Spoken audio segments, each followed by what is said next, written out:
Hello and welcome to this video.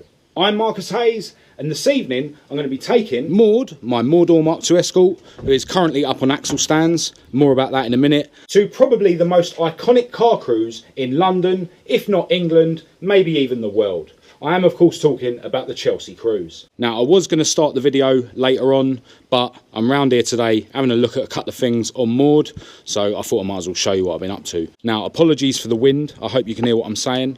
I mentioned in the last video that I had a bit of a knocking noise from the front suspension, so today I've removed the nuts because I brought my battery for the impact gun this time to allow these to sort of float around so they're not under pressure. I've had a go at tightening the nut that holds the shock absorber into the strut a little bit more. Now this side didn't move anymore today, but I was able to nip that up a bit more in the last video. But I've also taken this top nut off this side and I had a go at tightening this nut up, and this nut moved quite a bit. So, you know, both sides now have been tightened up a bit more. So we'll see if the noise has got better still. But there is one other thing I've noticed that might be causing the issue. Now these bushes that basically go in between the anti-roll bar and the clamps that hold the anti-roll bar to the car, looking a little bit deformed.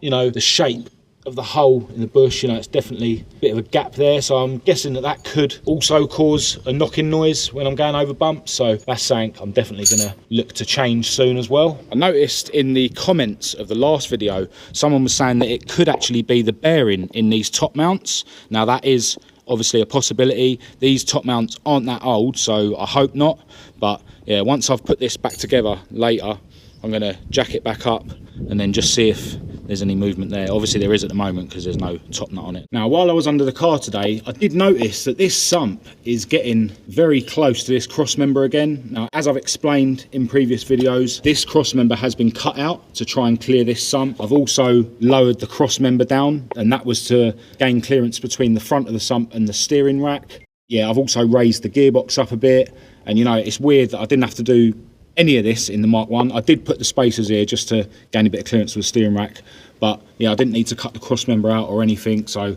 I don't know what's going on with these sumps. Apparently they're made on jigs, but I have nothing but problems with them fitting and with them leaking. Obviously the sump wasn't that close to the cross member after I'd done the job of spacing the cross member and all that. You know, there was enough clearance everywhere before. But what I did notice today is that the engine mount rubbers are looking a little bit tired, you know, looking like they're bulging out and, you know, kinked down a bit. And I haven't got the cups that go around these that, you know, stiffen things up. So, you know, when Maud gets her new engine, a new set of engine mount rubbers and the cups is definitely on the cards. And I'm hoping that once I get a better sump, I won't have any of the clearance issues, and you know, I can do away with these spacers and stuff, but we'll see. Yeah, I did have the jack under the gearbox, just seeing if I was able to sort of raise the gearbox a bit more, which obviously tilts things, and see if that would pull the sump away from the cross member. It did, but there's not really much more space for the gearbox to go up before it hits the tunnel. So, but yeah, I do intend to maybe use a Capri mount on this car and bolt it through the floor,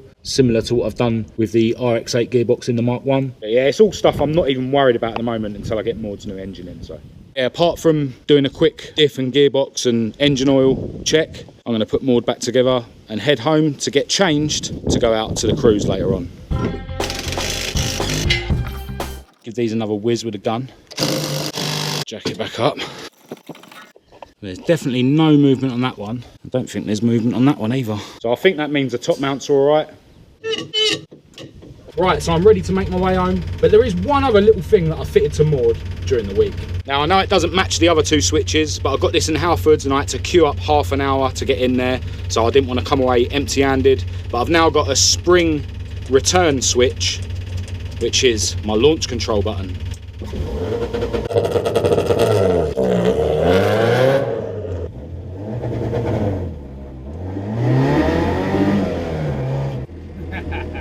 Worth noting, the launch control on the Nodiz Pro is really easy to wire up. You basically add a wire on the back of the multi-plug that goes into the Nodiz Pro, obviously on the correct pin for launch control, and that goes to one side of the switch, and then the other side of the switch just goes to earth. And it's really easy to program it to whatever revs you want. The Nodiz Pro software is so simple. But all that information can be found in the user manuals that are available to download from the Motorsport Electronics website, and I'll leave a link to that in the description. Yeah, the knocking is virtually non-existent now. Still hear it a little bit, but hardly at all. It definitely has always seemed like it was this side, but now that I've tightened that side up as well, it seems all right. And maybe if I do those anti-roll bar bushes, it'll be perfect.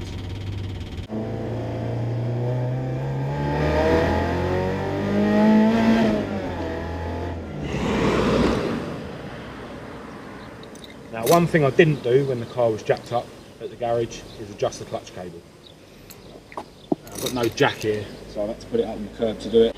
It's on my face. Yeah. Let's go. Cat's just tidying up my dodgy wiring. Alright, so we're going to the Chelsea cruise, and from what I've read online, it's been going since the 70s, and then I think it got shut down in the 90s or the early 2000s because of too many boy racers. But then it restarted again, I don't know how long ago. I've been invited by a guy called Tony, who's got a silver Mark 1 Mexico, to rendezvous with a few other people at a service station, and then we're all going to go in convoy into Chelsea, which should be sick.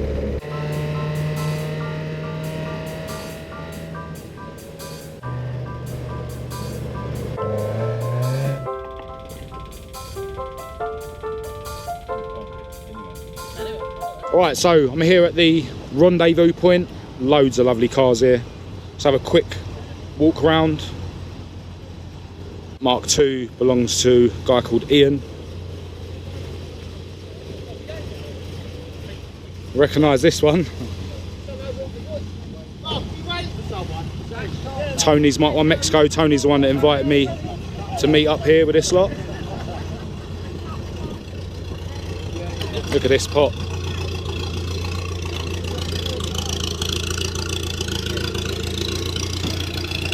That's Parker.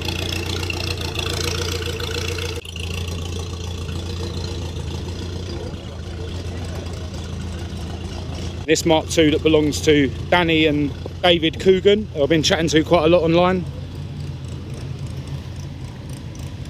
Another pop coming in.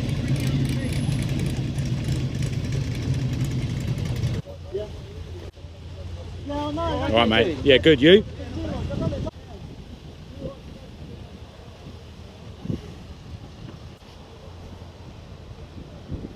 Yeah, so going to be leaving soon to head to Chelsea. Hopefully Kat will be able to get some good on the road shots of all these cars in the convoy. Ready for camera duty? Yes, sir. Yeah, the weather's been a bit iffy all day, but looks like it's sorting itself out now, so.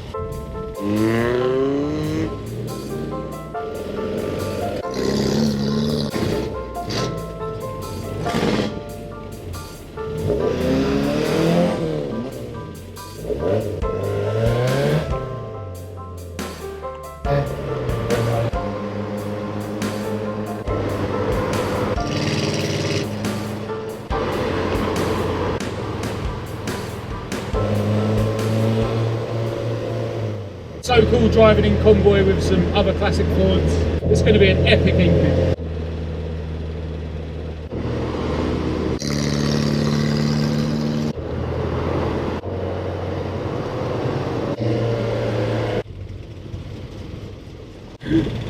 We're in front, we don't know where we're going. Fullers.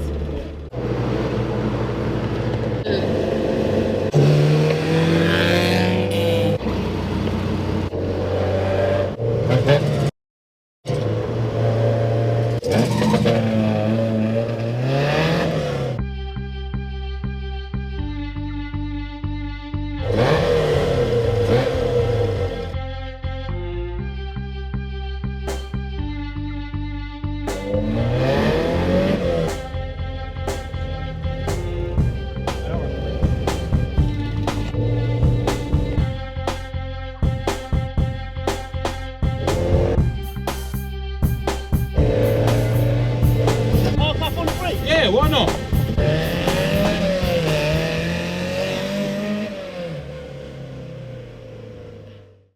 Right, it's really windy. I hope you can hear me properly, but we're parked on the bridge. Apparently the park that they normally have the Chelsea crews in is closed off, maybe because of the COVID, but yeah, loads of cars here, loads of escorts.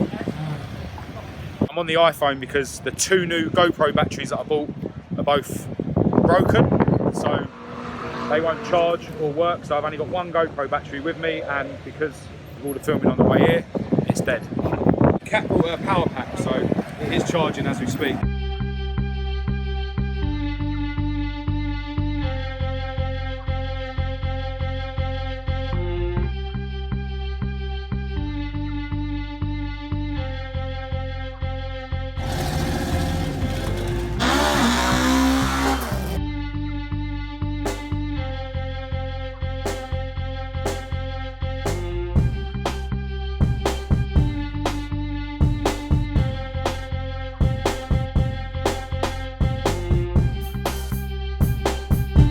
Nothing too serious, I hope, mate.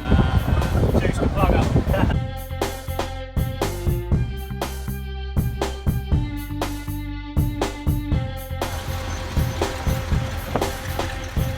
Yeah, I'm getting really hungry, but I'm gonna lose my spot on the bridge.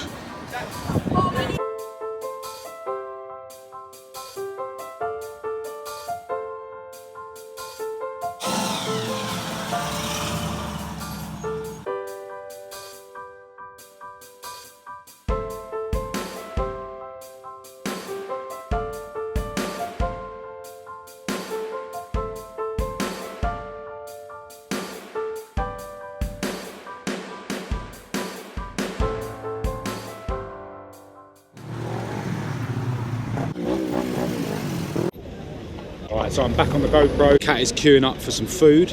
So many nice classic Fords here. Everyone parking wherever they can, including on the pavement.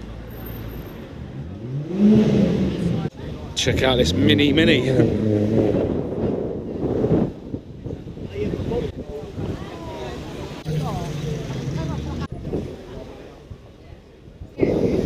Cosy power.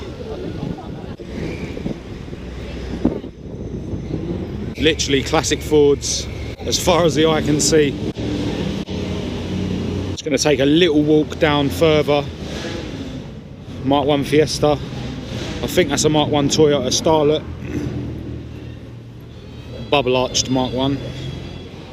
Mark 1 Cortina. Old Mercedes. You can hear a straight cut gearbox in that X-Pact Escort. This old Chevy truck, so cool. I think all the cool cars in London are here. Anglia, which I think belongs to Kareem, the lady I've been speaking to online quite a bit. She's here with her fella Rich. You might one over there. Literally non-stop classic Fords. Hello. So yeah, this is Kareem and Rich's Anglia. Yeah, it's just literally non-stop with cool cars. Nice Mini. Oh, loving this lime green Mark 1. I actually considered lime green for my Mark 1 before I finally chose Olympic blue. Really cool Mini Clubman, I think they call them, or is it a Mini Estate? And still more escorts down there. I think I need to make my way back up there now because hopefully Cat's got my food. Closer look at this Mark 1. Stunning. Super cool Capri. I bet it's super cool Capri. Ah, I was going to say, I hope it's not anything serious. Just keep moving, bro. Yeah, so I'm happy to tell you that this Capri does get driven properly. As you can see, we've got a bit of positive camber going on here. I hope you get it home safe though, mate. Check this out, so clean. Wow. That really is one clean Mark II. More cars parked on the pavement over here.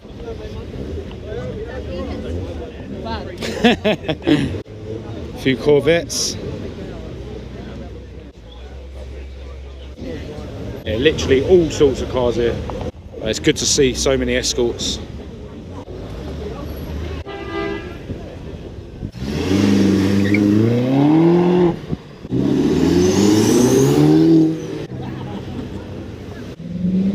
So cool with the wide arches. Super deep dish wheels. See how Kat's getting on with this queue. Thought you would have been at the front by now.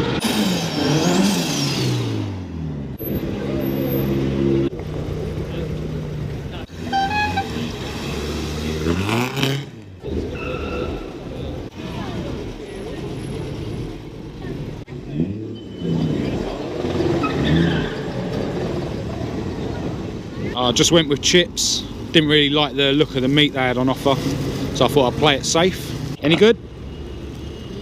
Right, we're going to head to Clapham Common now, because apparently there's a bit of a meet up there.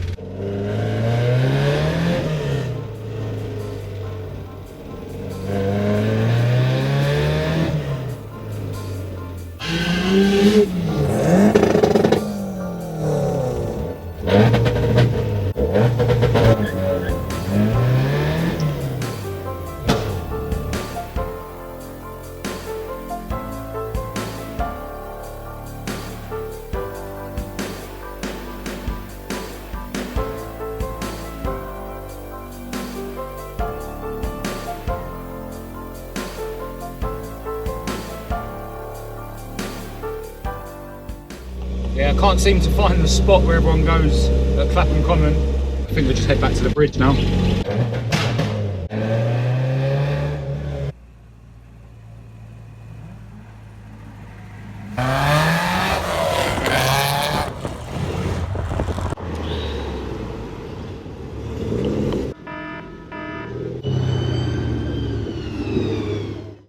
Back at the bridge then, which looks so good at night.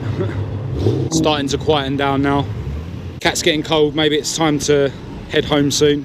Yeah, but what an epic evening down here tonight. It's great to see so many classic Fords in one place, especially seeing as there's not really much of a show season this year. Massive thanks to everyone who came over and said hello. Massive thanks to everyone who purchased stickers. I really appreciate the support. I'm going to end this video here. If you did think it was any good, please do give it a thumbs up and a share. If you didn't, give it a thumbs down. Click subscribe if you're new and you want to keep up to date with all my future uploads. And check the links in the description to my social media and my email address. But other than that, until next time, thanks for watching.